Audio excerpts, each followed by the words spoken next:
Hello and welcome back to the podcast.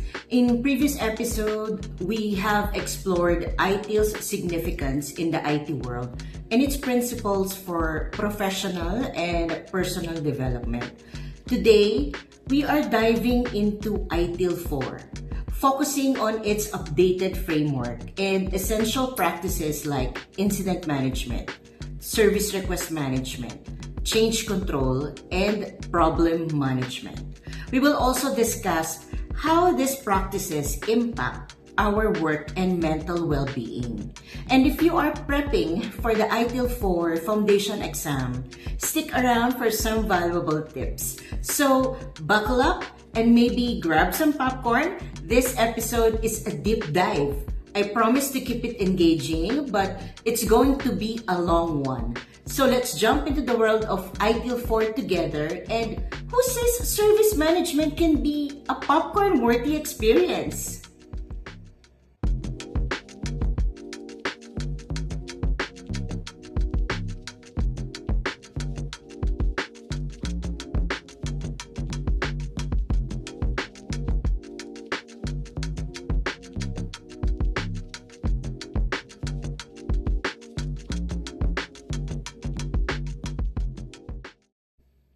In this first segment, I'll give you a quick overview of ITIL 4. ITIL, or the Information Technology Infrastructure Library, has long been considered the global standard for IT service management, or ITSM. ITIL 4 takes a modern, holistic approach that's much more adaptable than previous versions, aligning IT services more closely with the evolving needs of businesses. Before we dive deeper into mastering ITIL 4, I'd like to first share the key concepts and the 4 dimensions of service management. Service management is all about delivering value by facilitating outcomes that customers want. It involves specialized capabilities that enable organizations to provide services efficiently. Key players in this process include the organization, which has specific responsibilities, the service provider offering the service, and the service consumer, which can be the users, customers, or sponsors. Sponsors are those responsible for funding the services. Each role is crucial to ensuring effective service delivery. ITIL 4 encourages a holistic view of service management through 4 key dimensions. Organizations and people highlights roles and responsibilities and foster a collaborative culture. Information and technology focus on the systems and data that support service delivery. Partners and suppliers emphasize the importance of strong external relationships to align third-party services with business goals. Lastly, value streams and processes ensure activities and workflows maximize value for both customers and stakeholders. Organizations and people. It emphasizes the importance of having the right skills and resources, fostering a culture of collaboration, and ensuring that everyone understands their contribution to service management. Information and technology. It includes the tools and systems used for managing services, as well as the data and information that inform decision-making and service improvement. Partners and suppliers. It addresses how organizations can leverage partnerships, manage supplier relationships, and ensure that third-party services align with business objectives. Value streams and processes. It emphasizes the need for effective processes and value streams that ensure services are delivered in a way that maximizes value for customers and stakeholders. Now let's move on to the key components. These elements provide a framework for managing services effectively and efficiently. Whether you are new to ITIL or just looking for a refresher, this overview will set the stage for understanding the practices we'll explore in the coming segments. The Service Value System, or SVS, is at the core of ITIL 4, representing all the key elements that come together to deliver value through IT services. It defines how different components work in harmony to co-create value between the service provider and the service consumer. The SVS helps organizations align their various activities, processes, and management practices to support effective service delivery, continuous improvement, and responsiveness to changing business needs. The SVS is composed of several key elements: the service value chain, governance, guiding principles, practices, and continual improvement. The SVS promotes collaboration, transparency, and flexibility, enabling organizations to deliver consistent value to customers while adapting to new challenges and opportunities. The service value chain is at the heart of the ITIL service value system. It describes 6 key activities needed to create value. The service value chain is a set of interconnected activities that organizations can use to deliver a product or service. It provides a model for how IT teams can create, deliver, and improve services. This is a core part of how ITIL 4 shifts the focus from just managing processes to co-creating value with stakeholders. A model that outlines the key activities involved in the creation and delivery of services. The purpose of the service value chain is to provide a structured approach to service management that enhances value creation for customers. I will share a brief overview of the purpose, definition, and key components. As I provide the summary, please feel free to take notes for future reference. So let's proceed with the key aspects of the service value chain. First, we have the activities of the service value chain with 6 interconnected activities. Our goal is to set a clear direction for our services that aligns with the overall objectives of the organization. To do this, we need a strong vision for what the services should achieve, along with a thorough understanding of where we currently stand by analyzing strengths, weaknesses, opportunities, and threats. From there, we establish SMART goals: specific, measurable, achievable, relevant, and time-bound, that will guide our efforts. Finally, it is crucial to make sure all stakeholders are on the same page and aligned with the plan to ensure we are all working toward the same objectives. Our focus here is on identifying and implementing improvements in service performance and processes. This starts with regularly assessing performance using key indicators, and then setting up feedback channels so we can hear directly from users and stakeholders. We'll also dive into root cause analysis to uncover the deeper issues that might be affecting service quality. Finally, we will use continuous improvement models like Plan, Do, Check, Act, PDCA, or Lean Six Sigma to ensure ongoing enhancements and drive positive change. The aim here is to foster strong communication and collaboration with everyone involved. We start by actively engaging with customers to gather their feedback and understand their needs. Then we identify key stakeholders and maintain clear, open lines of communication. Building solid relationships with suppliers is also crucial to ensure we are aligned and working together. Throughout all this, transparent communication is key. keeping everyone updated regularly on service performance and any improvements. The goal here is to make sure that services are developed and transitioned smoothly into operation while meeting quality and performance standards. This starts with designing services that are efficient, user-friendly, and aligned with business needs. Next, we conduct thorough testing to validate that everything works as expected before full deployment. Managing changes carefully is crucial to avoid disruption. And we will also ensure that everything is fully documented for easy reference and support down the line. This focuses on acquiring or developing the components needed for effective service delivery. First, we ensure that the right resources, whether human, technical, or financial, are available when needed.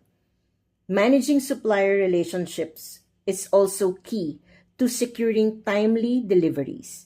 When required, we implement in-house processes to build components.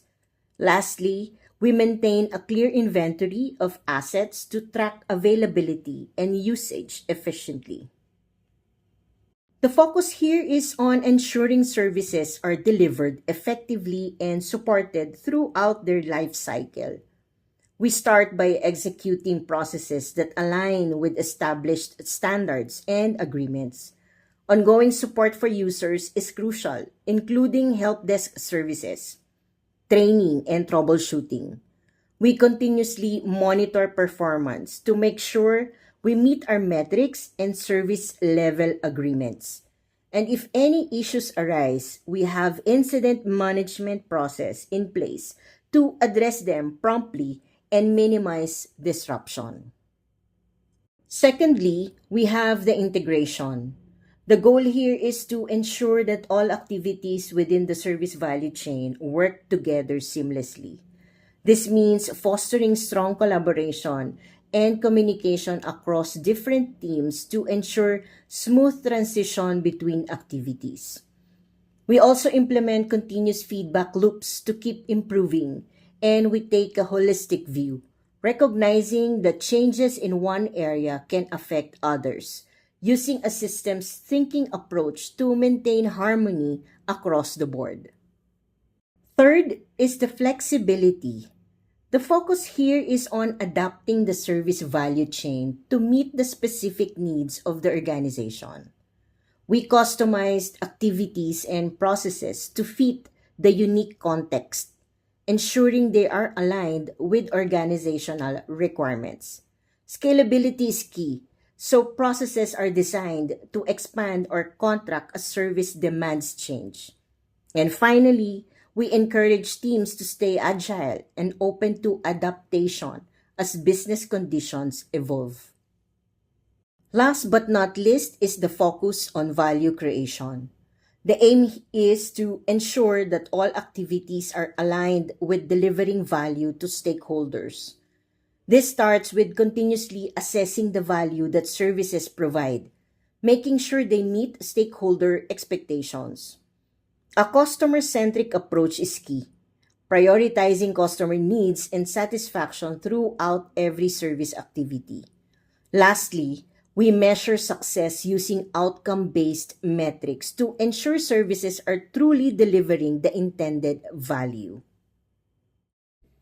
These key aspects of the service value chain illustrate a comprehensive approach to service management, emphasizing the importance of planning, engagement, and continuous improvement to create value for stakeholders. By integrating and adapting these activities, organizations can effectively respond to changing needs and embrace their overall service delivery. Another key element is the governance.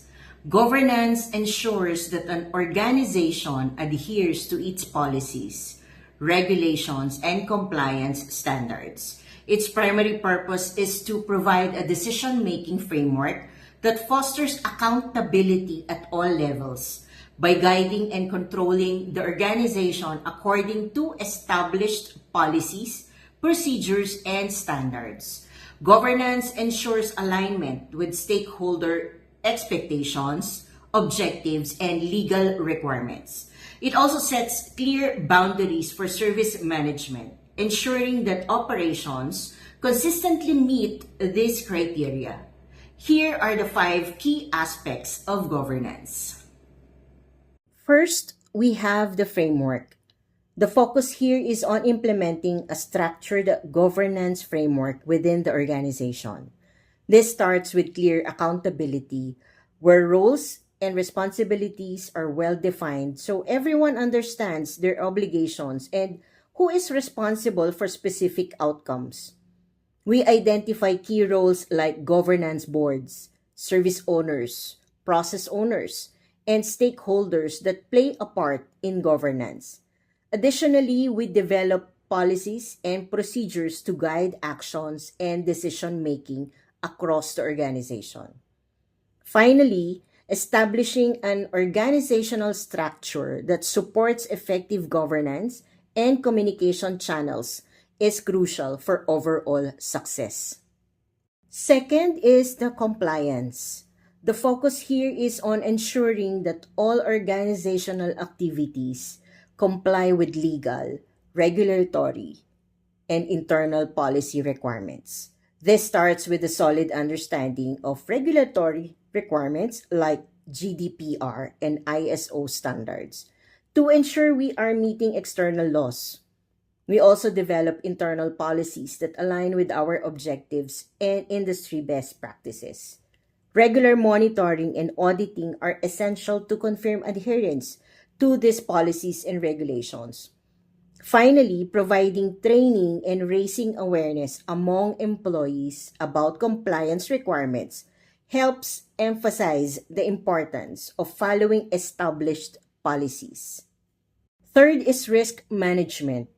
The focus here is on effective risk management, which involves identifying, assessing, and mitigating risks that could affect service delivery and overall operations. We start with risk identification by conducting assessments to pinpoint potential risks associated with our services and operations.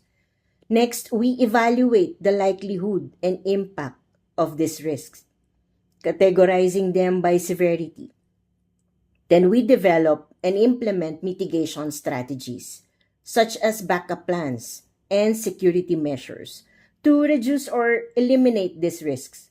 Finally, continuous monitoring and regular reviews of these risks and strategies help us adapt to any changing circumstances. Fourth is decision making. The focus here is on a structured decision-making process that aligns with our governance objectives. This begins with establishing clear processes that outline the steps involved, the stakeholders participating, and the timelines for decisions. We also define criteria that guide our decision-making, such as risk assessment, resource availability, and alignment with strategic goals. It's important to involve relevant stakeholders in the process to gather diverse perspectives and insights. Finally, we maintain thorough documentation of decisions made, including the rationale and expected outcomes to ensure accountability and provide a reference for the future. And for the fifth is the performance measurement. The focus here is on performance measurement, which evaluates the effectiveness of our governance activities using established metrics and indicators. This starts with defining specific key performance indicators or KPIs that measure the success of our governance processes, such as compliance rates and the effectiveness of risk mitigation. We gather data to assess performance against these metrics, ensuring it's accurate and reliable.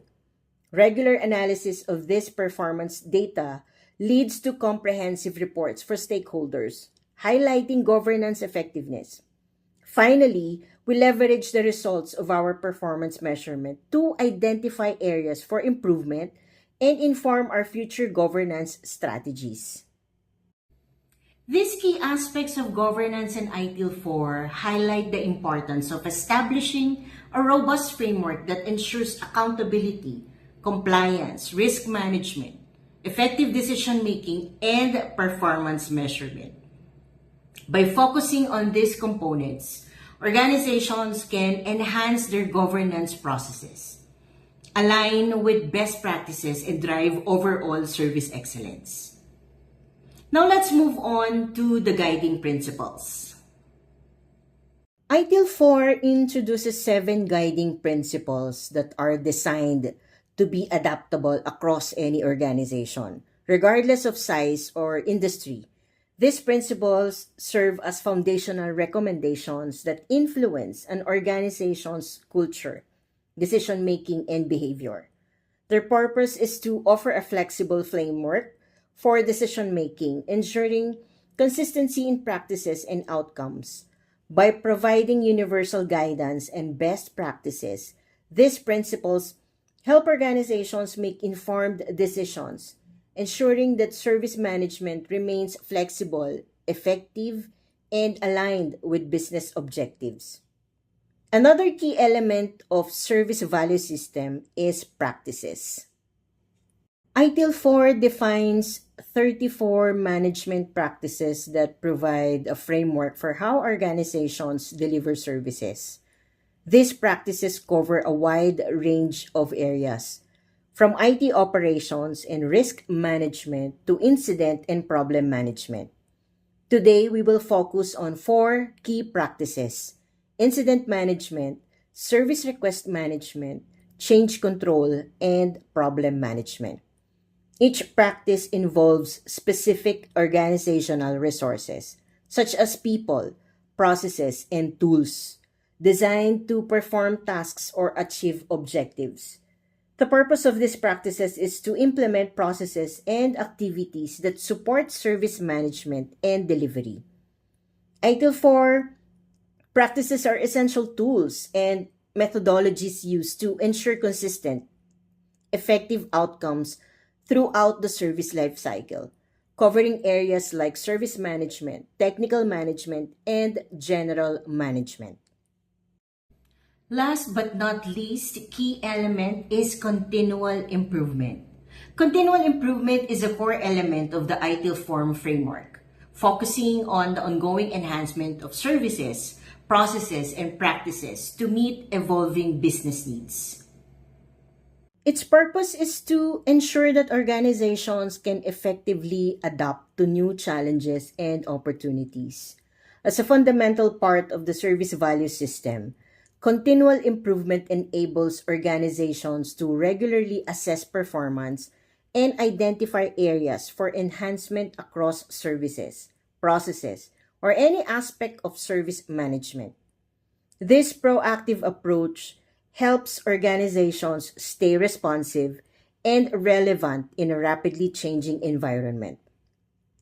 Each of these elements contributes to a holistic approach to service management, ensuring that organizations can deliver value effectively while adapting to changing environments.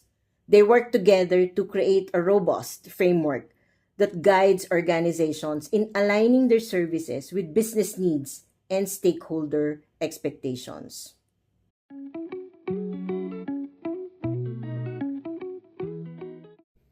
What is incident management? Incident management is the process of quickly restoring normal service operations after an unplanned interruption or service degradation. In IT, incidents are inevitable. But what matters is how they are managed to minimize disruption. Think about how we handle problems in our personal lives. By staying calm, prioritizing, and resolving the issue efficiently. The same principles apply in incident management. It helps prevent bigger issues and reduces the impact on both customers and organizations. Incident management is a core practice in ITIL 4 and one of the most familiar for IT professionals. Now let's dive into the incident management process in ITIL 4. This is the initial stage where the incident is first identified. Incidents can be detected through various sources, whether it's automated monitoring tools that flag an issue or reports from users experiencing service disruptions. Once identified, the incident must be logged in a system, which creates a record for tracking. Proper logging involves categorizing the incident based on its type, urgency, and the impacted service, which helps in prioritizing and handling the issue efficiently. After logging, the incident is classified based on its nature. This could include determining whether it's a hardware issue, a software malfunction, or a network problem. Classification helps ensure that the right resources and teams are involved. Then comes prioritization. This is crucial. Incidents are ranked based on factors like severity, business impact, and urgency. The most critical incidents, those affecting key business services, are prioritized for faster restoration, ensuring that high impact disruptions are handled first. In this stage, IT teams move into investigation and diagnosis. Here, the goal is to determine the root cause of the incident rather than just treating the symptoms.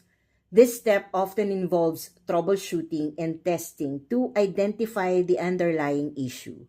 Quick communication between teams and stakeholders is vital during this phase to ensure transparency and updates on the progress of resolving the incident. A well-documented diagnosis speeds up the restoration process and prevents recurrence. Finally, we reach restoration and recovery. This is where the incident is restored and the service is returned to normal operations. ITIL 4 places great emphasis on minimizing downtime during this stage. It is important to ensure all necessary steps are taken to fully recover the system or service. In addition, communication with stakeholders continues, providing updates on the restoration and any potential future actions. After the service is restored, a post-incident review may be conducted to identify lessons learned and preventive measures for the future. These steps help organizations quickly restore services and minimize disruption to business operations. So, how does this concept apply to our personal lives? Think of incidents as anything that disrupts your normal routine. Whether it's a minor inconvenience, like a traffic jam, or something more serious, such as a personal conflict or a health issue. The key is to develop a structured approach to manage these disruptions. Detect the problem early. Classify its priority. Take action to address it, recover, and reflect once the situation is back to normal. By approaching life's disruptions this way, you can regain control quickly and minimize the negative impact on your well-being. Now let's talk about service request management, another key practice in ITIL 4.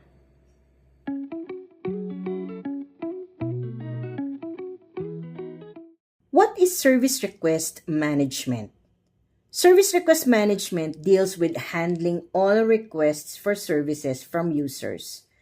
These are typically smaller, routine tasks such as resetting passwords, granting access to applications, or providing information.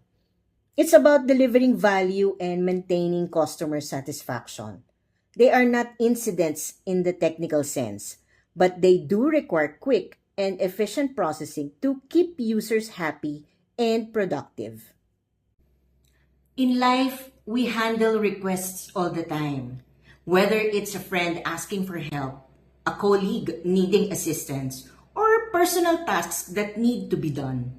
Just like in IT, it's important to categorize and prioritize these requests based on urgency and importance.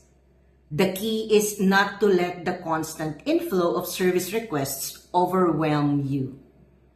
Having a system in place, such as a to-do list or a task management tool, helps you stay organized and efficient.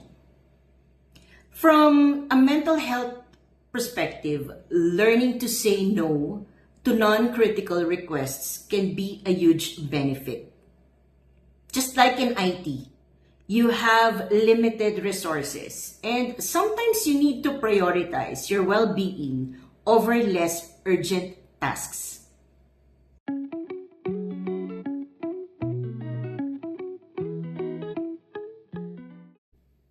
Now, on to change control, previously known as change management, one of the most critical ITIL 4 practices.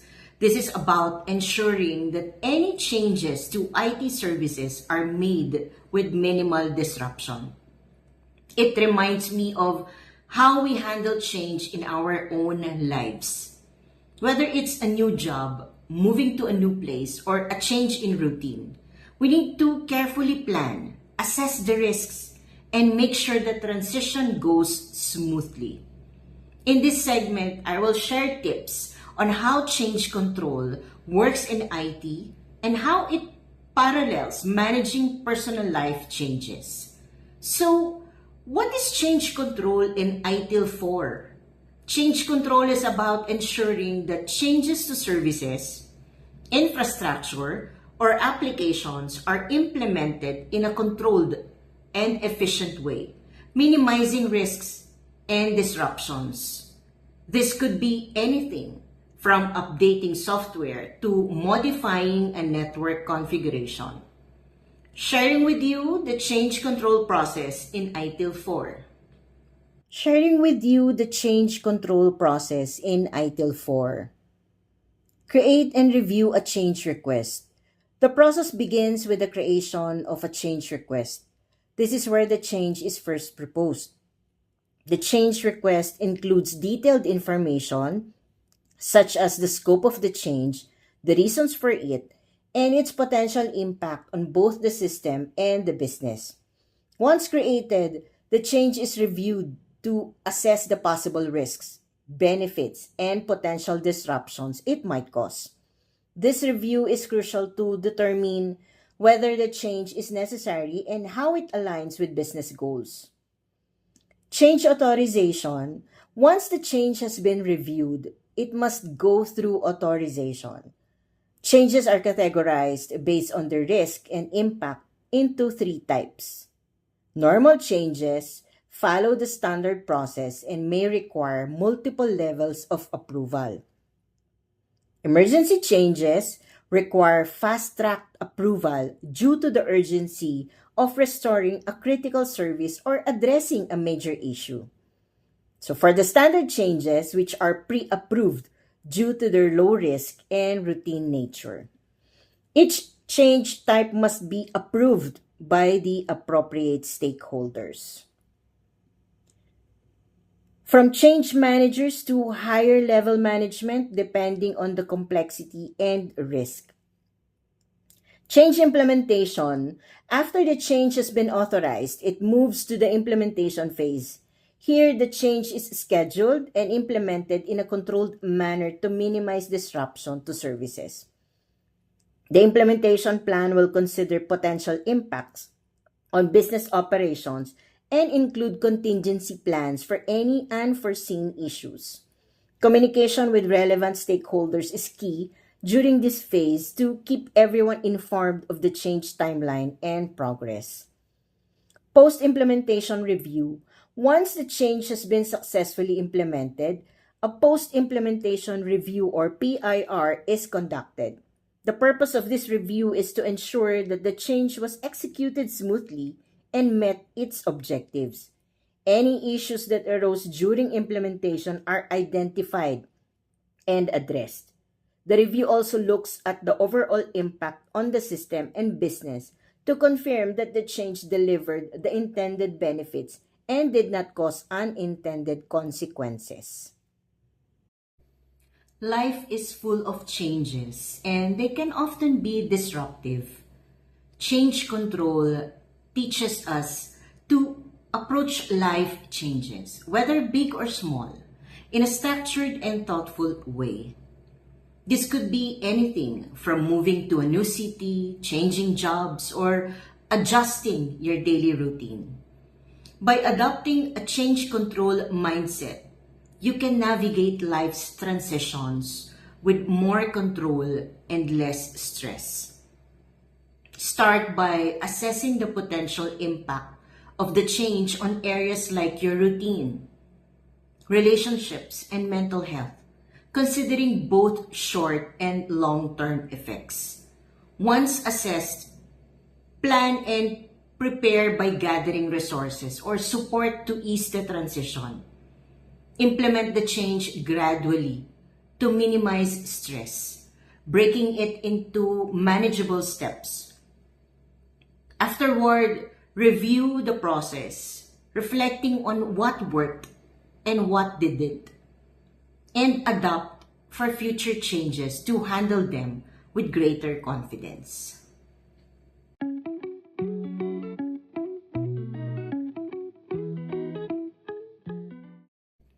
Moving forward, let's explore problem management, a critical item for practice designed to identify and address the root causes of incidents to prevent their recurrence. In life, we often face recurring challenges, whether they are habits, conflicts, or obstacles. By identifying and addressing the underlying cause, we can break the cycle and avoid repeating the same issues. So what exactly is problem management? Unlike incident management, which focuses on restoring service as quickly as possible, problem management aims to prevent incidents from occurring in the first place by investigating and eliminating the root cause of recurring issues. It delivers long-term solutions that reduce the likelihood of problems re-emerging. Problem management consists of three core processes: problem identification, problem control, and error control. The first step is problem identification, which involves analyzing trends in incident data. Are there recurring incidents that suggest a deeper issue? By recognizing these patterns, the IT team can uncover potential underlying problems that need attention. The goal here is not just to resolve individual incidents, but to identify and address the root causes of persistent, larger scale issues. Once a problem is identified, we move into problem control. This phase involves a detailed investigation to understand the root cause. IT teams conduct a thorough analysis using techniques like root cause analysis or RCA to pinpoint contributing factors. The objective is to gain a full understanding of the problem so that it can be effectively addressed and prevented from recurring in the future. After the analysis, the process transitions into error control. In this phase, solutions are developed and implemented to eliminate the root cause. This might involve system changes, process improvements, or configuration adjustments to prevent the issue from returning. It's also crucial to monitor the impact of these changes to ensure they don't introduce new problems or disrupt other services. However, problem management doesn't end with the solution. Continuous improvement is essential, and this involves regularly reviewing both known errors and newly identified problems. By consistently learning from past issues and implementing ongoing improvements, organizations can reduce the likelihood of recurring problems and enhance the stability and performance of their system. These processes help organizations manage problems effectively, reduce incident frequency, and maintain service quality. In our personal lives, problem management can help us identify patterns in behavior or situations that lead to recurring issues. It starts with recognizing these patterns, whether they arise in relationships, work, or health, by reflecting on past experiences. Identifying recurring problems allows us to focus on solving root causes rather than continually addressing symptoms. Once patterns are identified, the next step is to analyze the root cause. This requires looking beyond surface level issues and deeply reflecting on behaviors, thought patterns, or external factors that contribute to the problem. Like in ITIL, understanding the underlying cause allows for more effective solutions.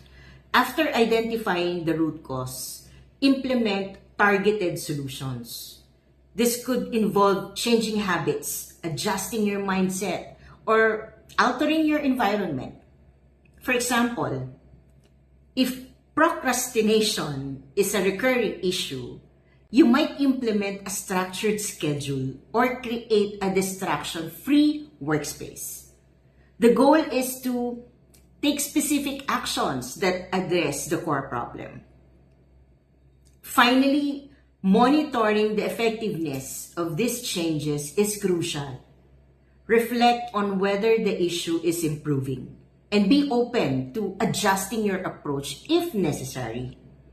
Continuous improvement, like in ITIL, ensures that you refine your strategies and create lasting positive changes.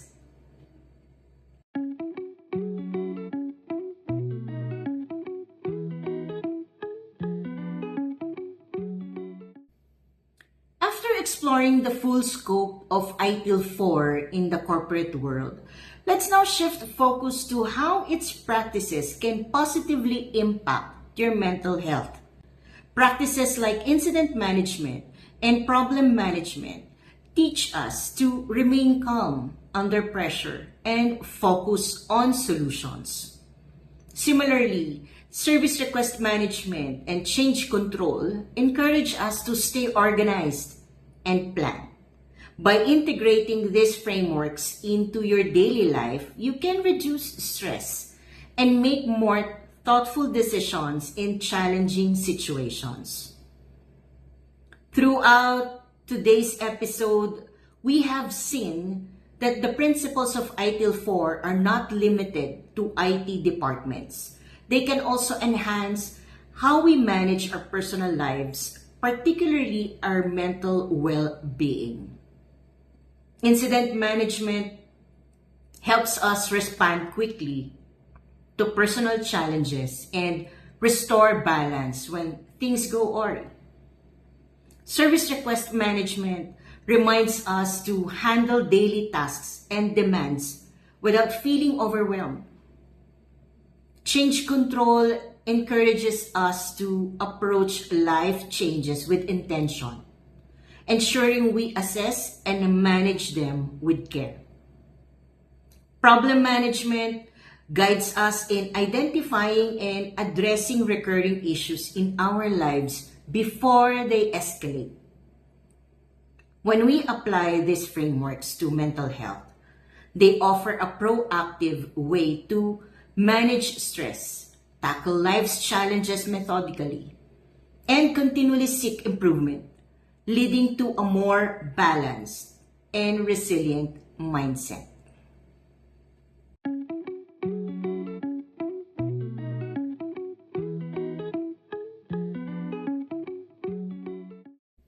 For those of you gearing up for the ITIL 4 Foundation Certification exam, here's a focused breakdown to guide your study process. Understand the ITIL 4 framework. Start by mastering the foundational elements of the ITIL 4 framework. Key concepts include the service value system. This shows how an organization works together to co-create value. The service value chain. Understand how different activities contribute to delivering products and services. The 4 dimensions of service management. These are organizations and people, information and technology, partners and suppliers, and value streams and processes. A strong grasp of these elements forms the bedrock of your exam preparation. Familiarize yourself with key practices. Focus on the most important ITIL practices. These often come up in exam questions. Key areas include incident management, managing unplanned service interruptions or degradations, change control, minimizing disruption and risk when managing changes, service request management, handling common user requests efficiently, problem management, identifying root causes and preventing incidents. A thorough understanding of how these practices work in real-life scenarios will be essential for both multiple choice and situational questions. Study the guiding principles. ITIL 4 is guided by 7 principles that shape service management decisions. Some key principles are focus on value. Ensure every action adds value for the customer. Start where you are. Optimize what's already working before making drastic changes. These principles not only guide best practices but also help answer scenario-based questions on the exam. Take mock exams. Practice makes perfect. Mock exams help you become familiar with the question format and improve your time management skills. They also highlight areas where you may need further study. Take these tests seriously. They simulate the pressure of the real exam and can significantly boost your confidence. Emphasize practical application. ITIL 4 emphasizes real-world application. As you study, reflect on how the practices have been or could be applied in your current or past work experience. For example, how have you managed incidents or changes? This approach helps relate theory to practice, making the material easier to retain and understand. Manage your time during the exam. The exam consists of 40 multiple choice questions with a time limit of 60 minutes. Time management is critical. Don't spend too long on any one question. If you are unsure, mark it for review and move on. Answer all questions before time runs out, as there's no penalty for wrong answers.